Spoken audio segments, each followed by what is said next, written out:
تو فرمایا عورت کا انتخاب زوجتن مؤمنتن تعین احدکم علی امر الاخرہ، کہ جب تم عورت کا انتخاب کرو تو ایسی عورت کا انتخاب کرنا جو تمہارے لیے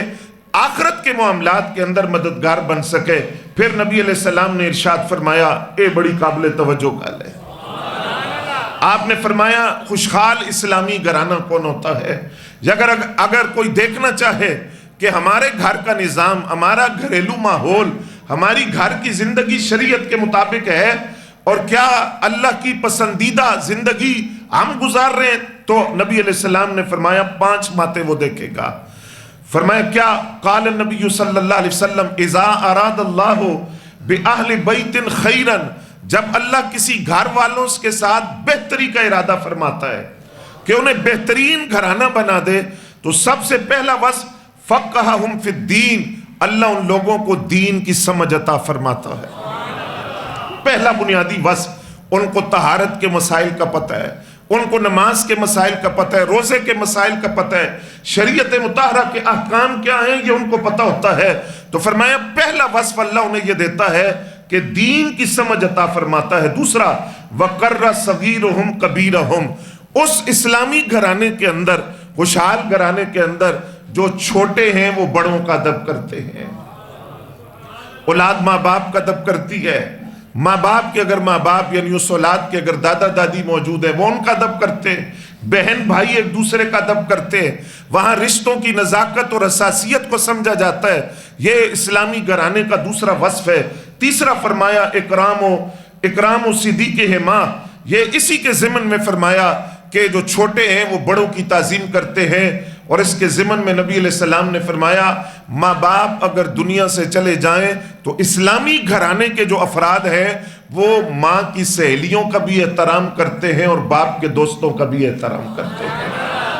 یہ بھی اس گھرانے کا وصف ہوتا ہے۔ الخالۃ بمنزلۃ الام، وہ اپنی خالہ کو ماں کی جگہ سمجھتے ہیں۔ ام الرجل نحو ابیہ، اور جو آدمی کا چچا ہوتا ہے وہ اس کو باپ کی جگہ پر رکھتے ہیں۔ یہ ایک اسلامی گھرانے کا وصف ہوتا ہے کہ وہاں رشتوں کی نزاکت اور حساسیت کو سمجھا جاتا ہے۔ تیسرا نبی علیہ السلام نے فرمایا رزقہم الرفق فی معیشتہم، ان کا جو کسب معاش ہے، جو رزق کا معاملہ ہے، اس میں تنگی نہیں ہوتی، اس کے اندر سختی نہیں ہوتی، بلکہ اس میں نرمی ہوتی ہے۔ یہ وہ گھرانہ ہے جو بہترین گھرانہ ہوتا ہے، جس کو اللہ کریم برکت عطا فرماتا ہے، اس لیے کہ وہ رب کی مرضی کے مطابق اپنے گھر کا نظام چلاتے ہیں۔ چوتھا نبی علیہ السلام نے فرمایا وَالْقَسْطَ فِي نَفَقَاتِهِمْ، وہ اپنے اخراجات کے اندر میانہ روی کرتے ہیں۔ توجہ ہے، یہ نہیں کہ روز ہی آج ہم باہر سے کھانا کھائیں گے، جی توجہ فرما رہے ہیں، اور یہ نہیں کہ روز ہی عیش و عشرت کا سامان اولاد جو فرمائش کر دے اس کو پوری کرنے کے لیے بندہ چل پڑے جائز ناجائز کو۔ فرمایا جو اسلامی گھرانہ ہے ان کے اخراجات کے اندر میانہ روی ہوتی ہے، وہ اقتصاد کے اندر میانہ روی سے اعتدال سے چلتے ہیں، اسراف بھی نہیں ہوتا اور بخل بھی نہیں ہوتا۔ یہاں جہاں لگانے چاہیے وہاں لگاتے ہیں، جہاں نہیں لگانے چاہیے وہاں اپنا ہاتھ روک لیتے ہیں۔ فرمایا یہ بھی اسلامی گھرانے کی خصوصیت ہے کہ وہ اپنے اخراجات کے اندر میانہ روی کو رکھتے ہیں۔ اور پانچواں نبی علیہ السلام نے فرمایا بہترین گھرانہ اللہ کی نگاہ میں وہ ہوتا ہے وَبَصَرَ فِي عُيُوبِهِمْ، جس کے رہنے والے ایک دوسرے کی اصلاح کرتے رہتے ہیں۔ بھائی بہن کو دیکھتا ہے تو وہ اس کی اصلاح کرتا ہے، بہن بھائی کو دیکھتی ہے وہ اس کی اصلاح کرتی ہے، ماں باپ اولاد کو دیکھتے ہیں وہ اس کی اصلاح کرتے ہیں۔ تو فرمایا جہاں آپس میں ایک دوسرے کے عیوب سے مطلع کر کے ایک دوسرے کی اصلاح کرتے ہیں، نبی علیہ السلام نے فرمایا یہ اسلامی گھرانہ ہوتا ہے۔ اب اس سے اگلی تعلیمات حضور کی دیکھیے، تسی اگر جاگ رہے ہو تو عرض کرا، تسی کہو گے نے گالی پکڑ لئیے، تسی ستے کے ہو، توجہ فرمائیں گے آپ بات پر۔ اب دیکھیے نبی علیہ السلام معلم انسانیت ہے اور انسانی نفسیات کو حضور سمجھتے ہیں، بلکہ ساری کائنات کی عقلیں اور تدبر مل کر جس ذہانت اور تدبر اور فراست پر قربان ہے وہ حضور کی فراست ہے۔ نبی علیہ السلام نے فرمایا اسلامی گھرانہ کیسا گھرانہ ہوتا ہے، توجہ فرمائیں کہ نبی علیہ السلام نے فرمایا اذا کان جنہ اللیل، جب سورج غروب ہو جائے، توجہ سورج غروب ہو جائے